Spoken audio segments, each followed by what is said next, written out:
자, 네 번째는 경제자본입니다. 정말 자본이죠? 경제자본. 얼마나 가졌는가?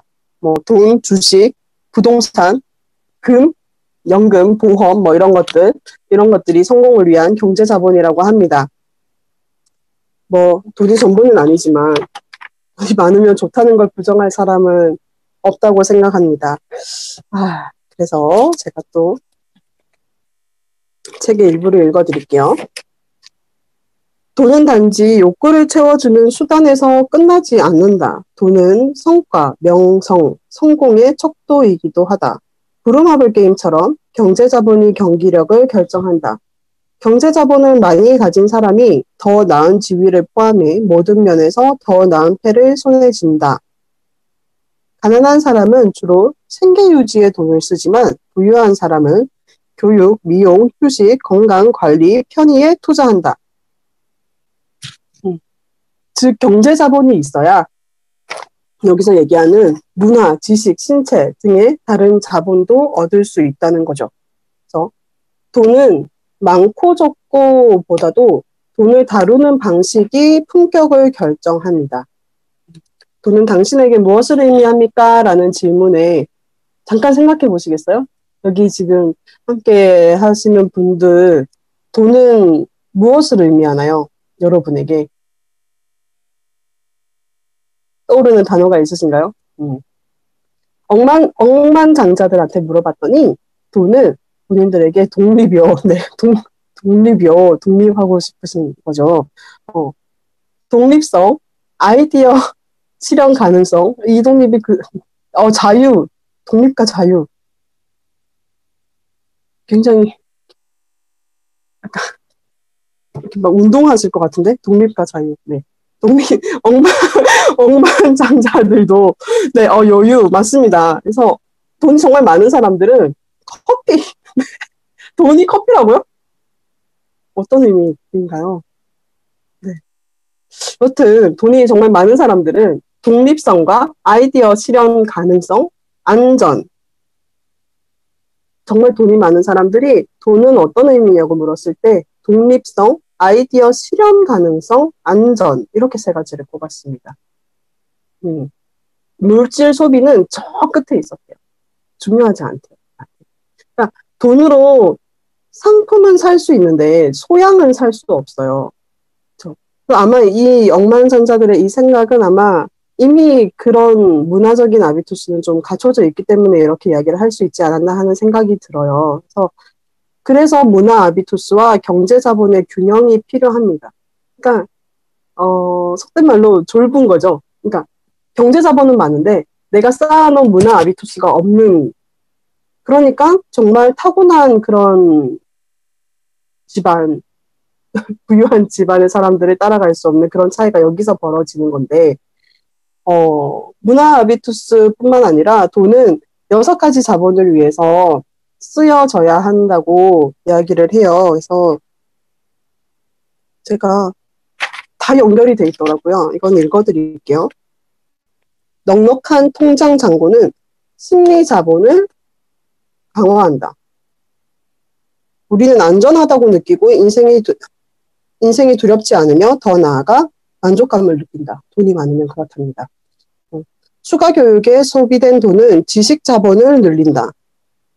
독서, 전시회 관람, 여행에 소비된 돈은 문화 자본을 늘린다. 초대하거나 초대에 응하면 돈을 쓰지만 사회 자본이 늘어난다. 좋은 옷을 사거나 일주일 동안 바닷가에서 휴양하면 경제 자본이 신체 자본으로 바뀐다. 이렇게 다른 자본을 획득하는 것을 돕는 것이기 때문에 가장 중요한 것이라고 할 수 있겠습니다. 역시 돈이 가장 중요하기는 한데, 일단 돈을 벌고 축적하는 뭐 그런 방법에 대해서는 여기 계시는 분들이 저보다 더 잘 아실 것 같아서 일단 생략을 하고 다시 자녀 교육으로 조금 넘어가서 이야기를 해보겠습니다. 자녀들의 이 경제 자본을 위해서 뭘 해주실 수 있으실까요? 제가 뭘 해줄 수 있을까요? 우리 아이들한테. 그죠. 가장 많은 돈을 상속해주면 제일 좋겠습니다만, 일단은 그보다도 돈을 버는 방법을 가르쳐 주셔야 하고, 돈의 가치를 알려주셔야 하고, 주식통장 개설. 아유, 빨리 해야 되겠습니다. 용돈 관리 맞습니다. 맞습니다. 돈을 가치와 그 돈을 쓰는 방법을 가르쳐 주시는 거죠. 그리고 내가 얼마 안 되는 용돈일지라도 그거를 유지하고 지키는 법도 알려주셔야 됩니다. 그러기 위해서 꼭 필요한 것이, 자녀의 세대와 우리의 세대가 돈을 버는 방법과 환경이 다르다는 것을 부모님들이 인정하셔야 됩니다. 부모님께서요, 일단, 아이들은, 네. 이거 무슨 책을 하나 추천해 주셨는데, 이거 나중에 끝날 때 한번 다시 얘기해 주세요. 제가 정신이 없어가지고, 기억을 못하겠어요. 일단은, 아이들은 우리가 사는 세상과 전혀 다른 세상에서 살아야 해요. 돈을 벌고 직업을 선택하는 것에 대해서 우리가 경험한 대로 우리의 데이터대로 알려주시면 절대로 안 됩니다. 알려주시기 위해서라도 공부를 하셔야 되고요. 공부를 해서 내가 다 알기가 어렵다라고 하시면 내가 아는 대로 강요만이라도 하지 않으셔야 됩니다. 그래서 부모님들이 지식 자본이나 문화 자본을 늘리는 데는 내가 지원을 하지만, 부모가 지원을 하지만 다른 자본들에 대해서는 조금 생각을 해보라고 이야기를 해요. 왜냐하면 어떤 부모든 누구든 어떤 것으로부터의 끝없는 경제 그 지원이 의존성을 키울 수도 있으니까 그런 것들은 내가 지금 이 아이에게 돈을 쓰는 게 이 아이의 어떤 자본을 위해서 돈을 쓰는지도 생각을 해보셔야 할 것 같습니다.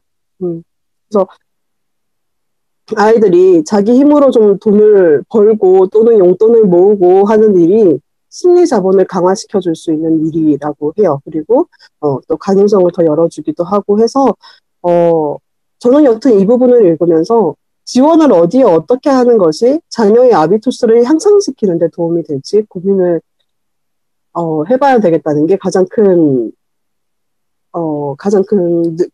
뭔가 묵직하게 되게 왔어요. 그냥 돈을 쓰면 내가 돈이 있으면 돈 좀 쓰고 애한테, 내가 돈이 없으면 좀 쪼들리면 아끼고, 근데 아이 입장에서는 이거는 엄마가 해줬는데 왜 안 해주지? 또는 이거는 혹시 엄마가 절대 장난감 안 사줬는데 엄마 오늘 좀 기분 좋으니까 뭐 하나 사주네?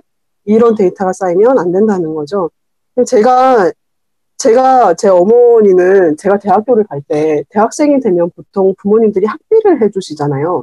학비를 해주시고 용돈은 다 대주기 어려우니까 좀 벌어 쓰라고 하시는 경우가 되게 많은데 저희 어머니는 저한테 내가 용돈은 너 필요한 만큼 줄게. 근데 학비는 안 줘. 그러셨어요. 만들잖아요. 근데 그때 그 상황에 제가 선택할 수 있는 최고의 선택지가 그러면 주는 용돈 풍족하게 쓰고 내가 장학금 받으면 학비 안 들 거 아니야 이 생각이 들었거든요. 그러니까 저희 엄마가 노린 게 그건 거죠. 노린 시나리오가. 한정된 돈을 얘한테 지원을 해야 되는데 그 돈을 학비로 지원을 해서 돈을 벌게 할 것인가 그 돈을 용돈으로 지원을 해서 얘가 공부를 하게 할 것인가 이거를 고민하시다가 아마 그때 제 어머니는 공부를 시키시려고 그런 결정을 하신 것 같은데 뭐 덕분에 장학금 받았으니까 엄마가 성공을 하신 것 같아요. 그래서 이런 고민을 부모가 해야 되는구나 하고 느꼈습니다.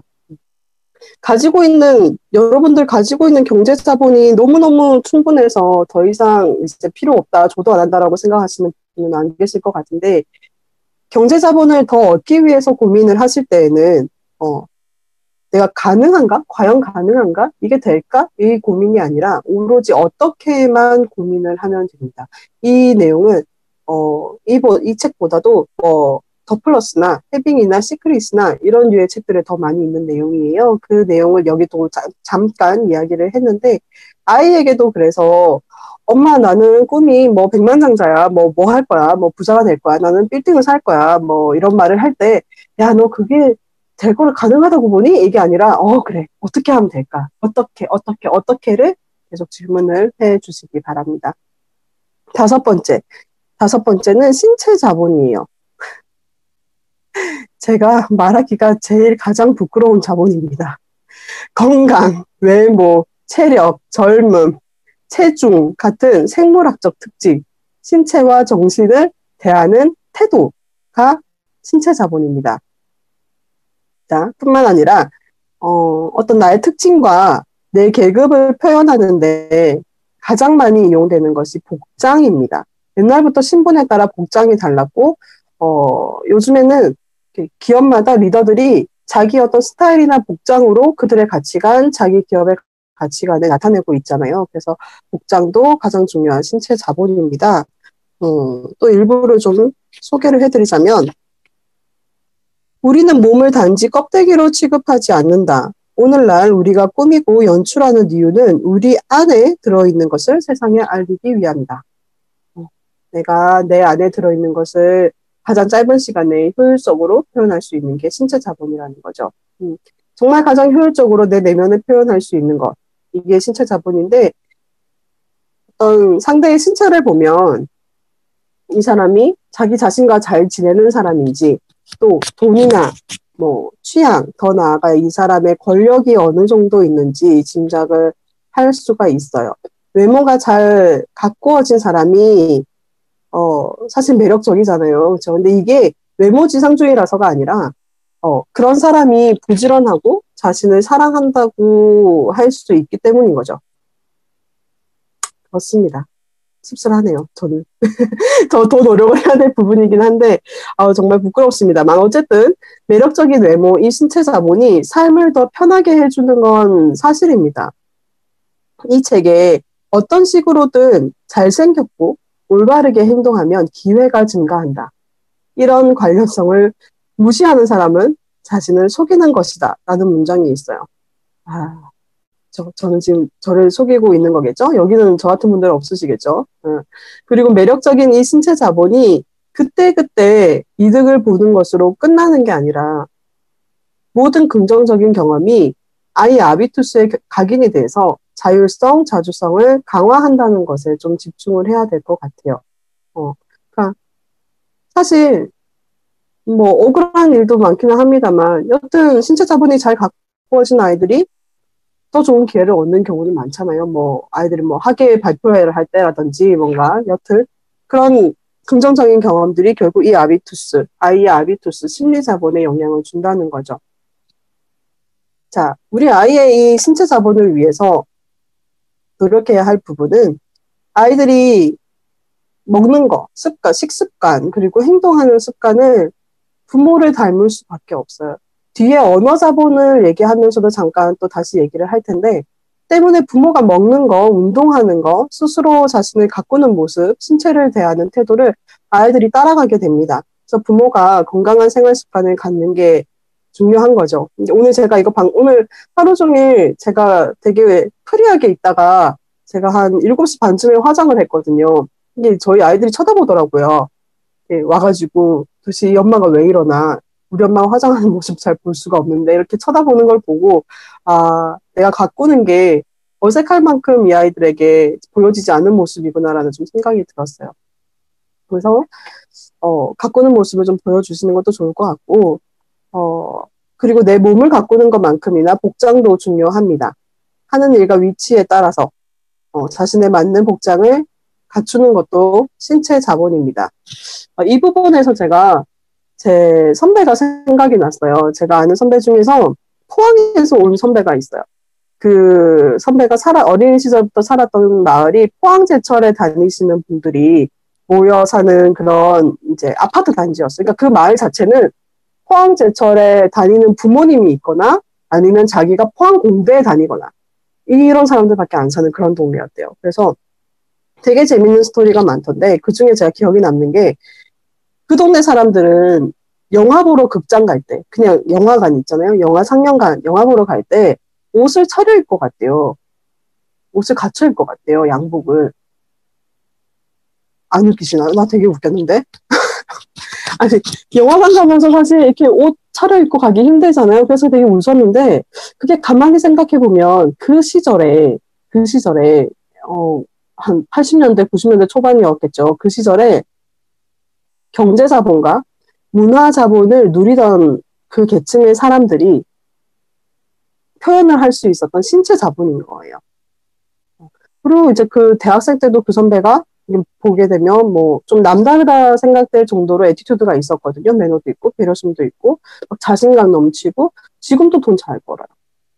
이 책을 읽어보니까, 그 선배가 잘하면서, 그 선배가 잘하는 그 환경 자체, 그 계층, 그 부모님들의 어떤 특성이 그 동네의 아이들에게 아비투스를 정말 긍정적으로 심어줬구나 하는 생각이 들었어요. 자신의 신체를 이렇게 중요한 자본으로, 신체뿐만 아니라 내가 나타내는 표현, 이런 복장 같은 것을 가장 중요한 자본으로 대하라고 합니다. 이렇게, 평소에 왜 복장에 따라서 내 업무 효율이 달라지는 경우가 많이 있잖아요. 사실 저도 외부에 강의 갈 때는 정말 그냥 블랙 앤 화이트에 수트로 입고 가야 되거든요. 그러니까 앞에 서서 강의를 하는 사람에게 원하는 그런 복장의 규제가 있는 거죠. 근데 그게 남이 나한테 제안하는 규제도 필요하지만 내 스스로가 정해놓고 나를 표현하는 그런 신체 아비투스도 필요하다는 이야기였습니다. 이제 끝이 보이기 시작합니다. 6번째인데요. 언어 자본입니다. 어떻게 말하는가? 언어 자산과 표현 형식, 교육 수준, 출신, 사회적 지위를 추론하게 하는 언어적 특징이 언어 자본이라고 합니다. 이야기를 들어보면, 어떤 상대와 이야기를 나눠보면 좀 아우라가 느껴지는 사람들이 있잖아요. 대화를 하다 보면 또 그냥 몇 마디 대화했을 뿐인데 좀 호감이 느껴지는 그런 사람들도 있고요. 이런 사람들이 언어 자본이 넉넉한 사람들이 아닐까 생각합니다.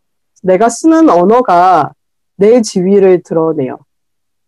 되게 조심해야 되겠다는 생각이 드는데, 뭐 비속어를 쓰는지 쓰지 않는지부터 시작을 해서 내가 자주 쓰는 단어, 내 어휘와 문법, 그리고 명확하게 전달하고 표현하는 것까지도 다 언어 수준에 해당이 되고요. 그 언어 수준이 내가 어떤 사람인지를 나타내주고 또 상대로부터 호감을 끌어내는 요인이 됩니다. 그래서 상대를 설득할 때 더 도움이 되고, 그냥 주변의 사람들 중에서는 특히 서비스직에 또는 이렇게 영업을 하시는 분들에게 더 필요한 자본이 아닐까 하는 생각이 들어요. 언어는 내가 말을 하는 장소에 따라, 내가 하는 말을 듣는 사람에 따라 달라져야 합니다. 상황과 장소, 그리고 상대에 맞는 언어를 사용할 수 있어야 하고요. 이 책의 문장을 좀 빌려오자면, 구체적으로, 호의적으로, 해결지향적으로, 내용은 명료하게, 목소리는 정중하게 해야 합니다. 도대체 누가 좀 보여주세요. 어떤 건지. 호의적으로, 구체적으로, 해결지향적으로, 명료하게, 정중하게 하는 것이 언어 자본이라고 합니다.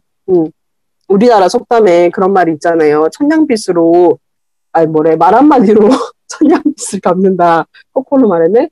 말 한마디로 천냥빚을 갚는다는 말이 있는데, 그 천냥빚을 갚을 수 있는 말 한마디를 할 수 있는 게 언어 자본인 거죠. 학생들을 만나다 보면 진짜 쟤는 말 한마디 너무 예쁘게 해서 다 퍼주고 싶은 애도 있고요. 쟤는 왜 말을 저렇게 하지 하는 생각이 드는 아이도 있어요. 저도 사람이니까. 그리고 저랑 둘이 있을 때는 아무 문제가 없었어. 너무 괜찮았는데 친구들이랑 있으면 쟤가 왜 저러지 싶은 학생도 있고, 또 저랑 있을 때는 아무 문제가 없는데 부모님이 왔을 때 뭔가 좀 자세가 달라지는, 언어가 달라지는 그런 학생들도 있거든요. 또 반면에 너무너무 좋은 아이예요. 굉장히 생각이 깊고 사려 깊고, 저는 그걸 알겠는데 걔가 가정이나 친구들한테 가서 그 표현을 못 해가지고 손해보는 애들도 있어요. 그럴 때는 제가 막 진짜 이렇게 말해야지 저렇게 말해야지 이렇게 가르치기도 하거든요. 그래서 아이들은 그냥 단순하게 부모님들이 신경 쓰는 비속어라든지 욕이라든지 이런 것만 신경 쓸 게 아니고, 아이들이 많이 쓰는 줄임말, 합성어, 이런 신조어도 자리에 따라서 누구 앞이냐에 따라서 가려서 써야 한다는 것을 알려주셨으면 좋겠습니다. 아이들이 그래요. 아이니까 못 가리고 할 수도 있지만 부모님은 가르쳐 주셨으면 좋겠고요. 그리고 풍부하고 고급스러운 어휘력을 기르는 데는 이미 알고 계시겠지만 책만큼 좋은 게 없습니다. 그리고 토론하는 환경, 토론하는 수업도 추천을 드립니다. 책을 10권 읽는 것만큼이나 책 한 권을 읽고 토론을 하는 게 또 효과가 있거든요. 그래서 구체적이고 명료하게 나를 표현하는 연습, 나를 표현하지만 상대를 존중하는 태도로 말하는 연습, 그런 것들도 가정에서 부모님들이 사회에 내보내시기 전에 가르치셔야 될 부분이라고 생각을 합니다. 뭐 제가 아까 뭐 토론 수업도 있니 이런 말씀을 드렸지만 뭐 수업이나 학원에서 배우면 좋죠. 근데 그렇게 배우면 그 아이가 그 자리에서만 잘할 수가 있어요, 사실. 그 자리에서, 배우는 자리에서는 잘해. 근데 그렇게 잘하는 게 부모님 앞에서, 친구 앞에서, 또 다른 선생님 앞에서 똑같이 그렇게 센스 있게 말 잘하라는 법은 없거든요. 그래서 제일 좋은 건 그냥 아까 우리 신체 자본처럼 부모님들이 좀 더 관심 가져주시고 애써주시는 거. 저도 제가 모르고 무심코 하는 말을 몰랐어요. 제 말버릇을 제가 몰랐는데 우리 애가 그런 말을 하길래 쟤는 어디서 저런 말을 배웠지? 했거든요. 근데 나중에 알고 보니까 제 말버릇이더라고요. 네. 그래서 정말 영향력이 크다는 거 기억하셨으면 좋겠습니다. 아, 그리고 언어 자본의 마지막으로 제가 이 파트를 읽으면서 저는 그 유재석 씨가 생각났어요. 제가 좋아하는 이유가 너무 젠틀하게 잘 하더라고요. 그러니까 상대방을 배려하는 말을 잘 하던데 한번 SNS에서 유재석의 그 뭐 소통 10계명 뭐 이런 걸 본 적이 있는데 그걸 제가 찾아가지고 이 책의 내용이랑 좀 겹치는 것만 뽑아왔거든요. 이거를 말씀드리면 아마 책의 어려운 내용보다 더 쉽게 이해를 하실 것 같아요. 몇 개만 제가 말씀드릴게요. 앞에서 할 수 없는 말은 뒤에서도 하지 마라. 말을 독점하면 적이 많아진다. 목소리 톤이 높아질수록 뜻은 왜곡된다.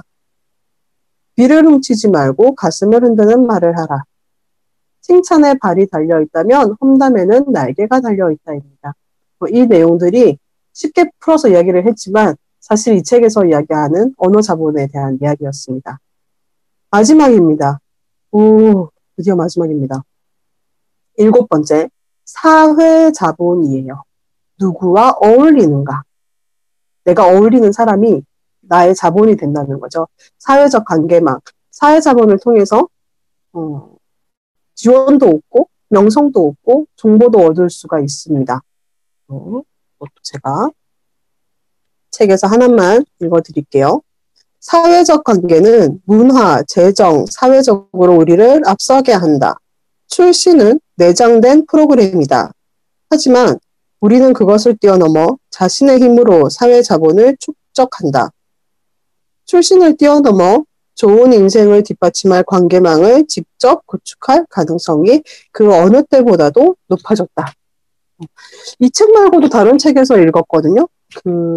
출신, 내가 타고난 계층을 이렇게 자유롭게 넘나들 수 있는 시대는 없었다고. 지금이 그런 시대라고 이렇게 이야기를 했는데 여기서도 같이 이야기를 하고 있어요. 사회자본은 사실 내 출신에 따라서 너무너무 자연스럽게 정해집니다.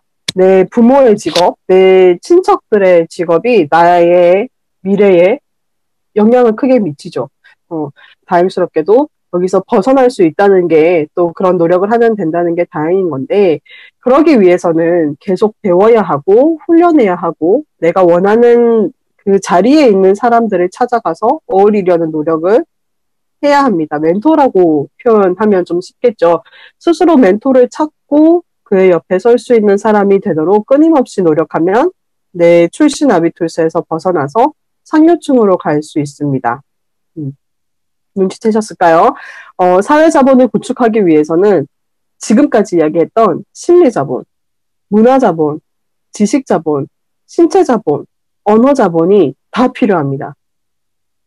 내 계층을 내 노력으로 올리기 위해서는. 그러려면, 그것들을 다 갖추려면 어쩔 수 없이 경제자본도 필요합니다.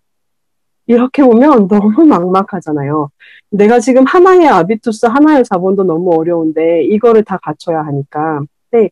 그래서 책에서는 솔직히 이 부분이 조금 저는 별로라고 생각을 했던 게 상류층은 이런 특징이 있습니다. 상류층의 사람들은 이런 걸 좋아합니다. 그러니까 여러분 이렇게 하셔야 됩니다. 막 이렇게 얘기를 해요. 상류층의 특징들을 쭉 나열을 하면서 그들과 어울리려면 너는 어떻게 해야 된다 이런 이야기를 하는데 그 내용보다도 저는 또 이제 주변 사람들이 이 책에 그 문장이 있어요. 주변 사람이 당신을 완성한다. 그러므로 아비투스를 원하는 방향으로 조정을 하려면 올바른 모범에 둘러싸이기만 하면 된다. 아시겠죠? 내가 어떤 사람이 되고 싶으면 그런 사람들 사이에 들어가서 둘러싸여 있기만 해도 내가 그거를 가질 수 있다라는 말을 하고 있어요. 그래서 이 문장과 멘토에 대한 이야기에 제가 주목을 했습니다. 여러분들은 멘토가 있으신가요? 멘토를 만들어야겠다라는 생각조차도 우리 세대는 잘 못하고 살았던 것 같아요. 또, 뭐, 멘토라고 하기 좀 거창하면 아니면 일을 하시는 데 있어서 어떤 롤모델이 있으신가요? 없으시다면 빨리 찾으시기 바랍니다. 그 한 명이, 내가 찾은 롤모델 한 명이 여러분이 원하는 사회자본을 구축하는 시작이 될 거예요. 그러니까 가까이에서 뭐 내가 맘만 먹으면 만날 수 있고 통화할 수 있는 그런 사람이면 좋겠지만 그렇지 못하면 요즘 얼마나 좋습니까? 온라인으로 접할 수 있는 사람이 너무너무 많잖아요. 내가 원하면 예전에는 막 그 사람 강의를 보려면 멀리 찾아가고 해야 되지만 요즘은 내가 원하면 언제든지 내 방 안에서 내 핸드폰으로 내 멘토를 만날 수 있는 시대잖아요. 저는 진짜 이 부분에서 많이 공감을 했던 게, 제가 어떤 교수님을 알게 되면서 그분을 통해서 교육 상담에 대한 진짜 어마무시한 사람들을 너무 많이 알게 됐어요. 막 40년 경력에 막 그런 큰 뭔가 큰 일을 하시는 분들도 많이 만나게 되고 하면서 아 내가 정말 우물한 개구리였구나. 내가 이 지역에서 내가 고작 한 10년, 15년 해놓고 야 내가 진짜 무슨 명함 파고 앉아 있었구나. 내가 그런 생각도 정말 많이 하게 됐거든요. 그러니까 제 스펙트럼이 확 넓어진 거죠. 교육이라는 틀 안에서 내가 할 수 있는 게 요만큼인 줄 알았는데 아 내가 이만큼을 할 수 있구나라는 생각을 하게 된 게 그 한 분이었거든요. 그 한 명의 효과가 얼마나 큰지 이 책에서 하는 말을 저는 굉장히 공감을 할 수 있었어요. 또 일단 멘토나 롤모델을 찾으셔서 접근을 하시는 거 그게 이 책에서 이야기하는 방법이고요. 자 그러면 또 우리 아이들에게 사회자본을 주려면 어떻게 해야 될까요? 맨 처음에 이야기했던 것처럼 뭐 심리, 문화, 지식, 경제, 신체, 언어 이런 자본을 다 주면 이 아이에게 사회자본이 생길까요?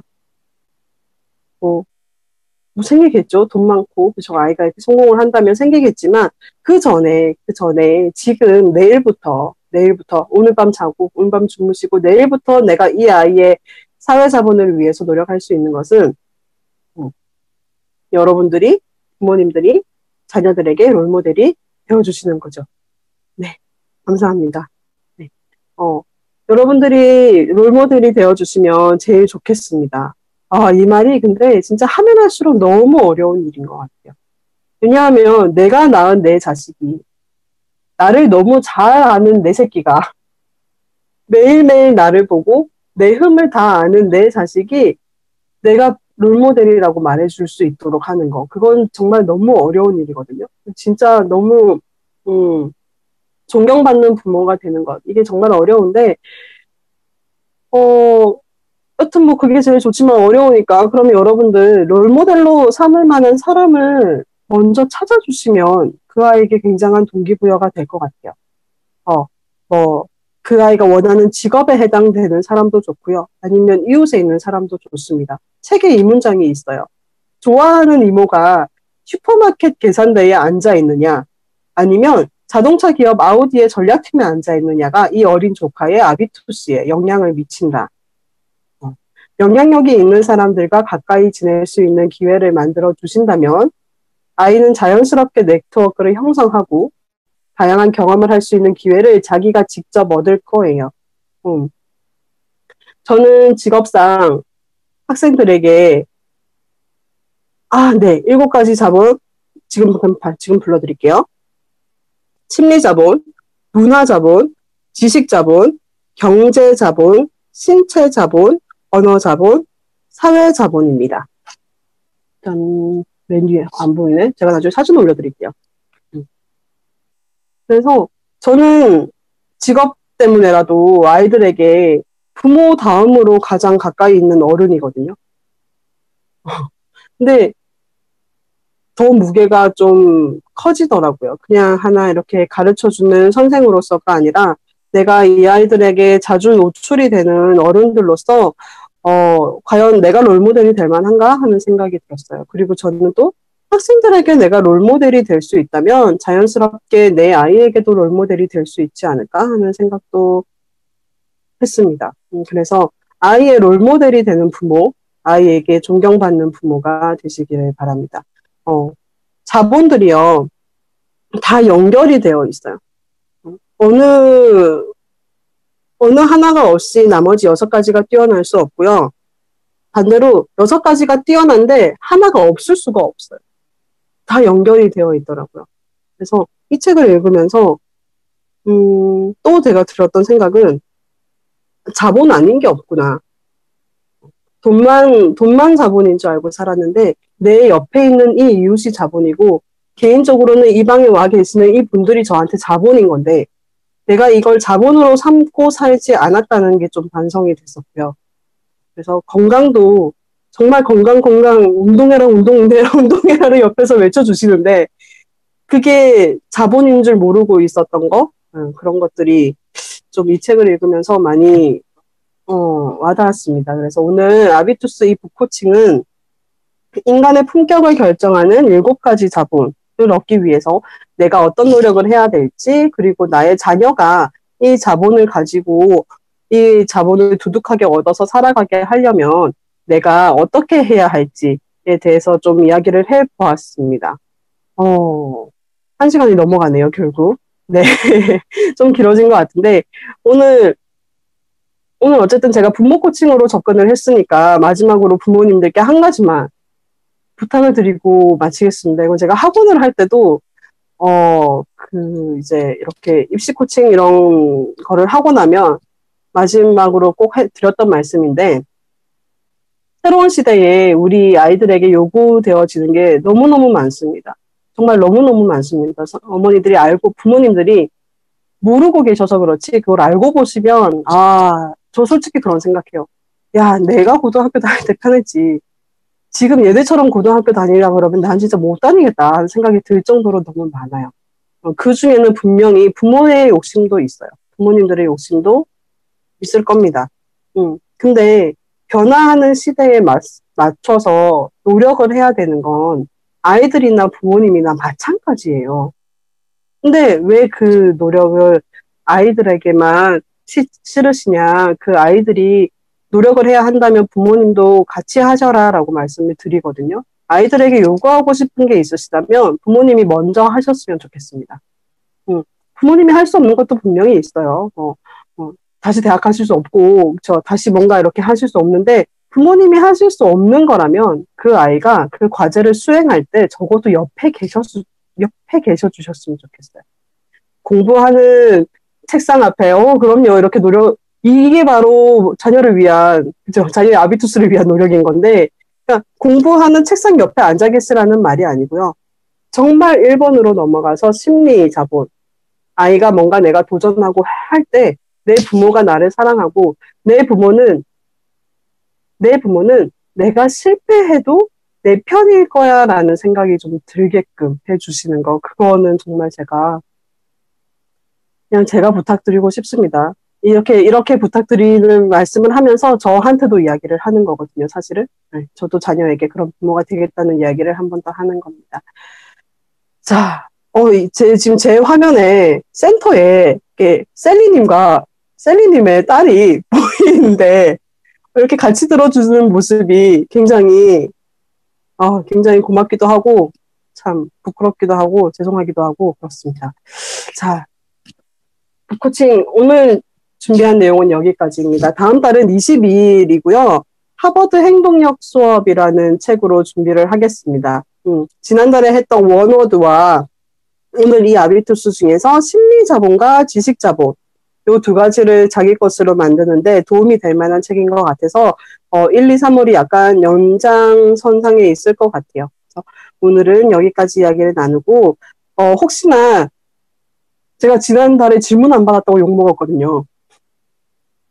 혹시나 질문이나 뭐 조금 더 자유롭게 이야기를 나누실 시간이 되시는 분들은 남아 계시면 감사하고요. 다른 분들은 편하게 해장해 주시면 되겠습니다. 긴 시간 들어주셔서 감사합니다. 다음 달에 뵙겠습니다. 감사합니다.